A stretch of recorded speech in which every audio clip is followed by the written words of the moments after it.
Ati ulipatana na mwanamke mgani? Anaitwa Helen Siombua. Helen Siombua. Aha. Saa 1:30. Aha. Tukaingia pale. Sasa kuingia pale. Aha. Kuikonga. Kugonga nini? Oh, kanusu. Kugonga hiyo kitu. Wewe wacha kucheka na nini. Mbele ya pia. Kuikonga mpaka ikapolea ndani. Chuma ikapoa ikiwa ndani. Labu katoka kidogo. Mnakaakaa ikaamuka sasa ikaamuka ukaingia tena. Ukaingia tena kwenda huko.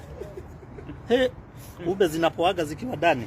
Ala, wewe poleza? Hapana. Kwanza ukipolea ukiwa ndani hiyo mwanamke hawezi wacha wewe. Unafanyaga nini ikipoa? Yaani inapoanga wengine. Sasa hiyo ikipoa makende nayo inaingia ndani. Inabaki mbili.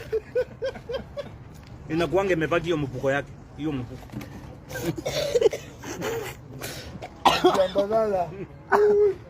So ati unamwambia pole kwanza. Ndio zoli imepolea. Sasa hiyo anaamuka, anachukua maji moto, anafanya hiyo nini hivi. Kama uone. Sasa anaamuka tena sasa. Kwenda huko. Sasa kitu anakuambia very good. We? Kaza wewe ndio ipo chachi. Unapeleka kwa chachi. Ati unaifanya sasa hiyo ni nini natoa? Hiyo ni nini inatoa hiyo sauti sasa? Sauti ya nzevene zini hiyo kinembe. Kwa hivyo inalapangwa. Hiyo ni kawaida. So ukifika kwa mwanamke yoyote ule ambao simi pepeta nikienda naye mpaka nilambe hapo ndio.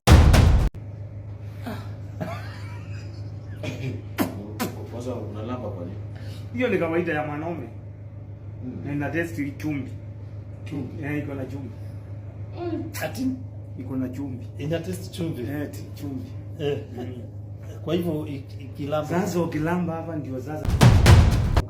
Sasa unaiwekelea pale.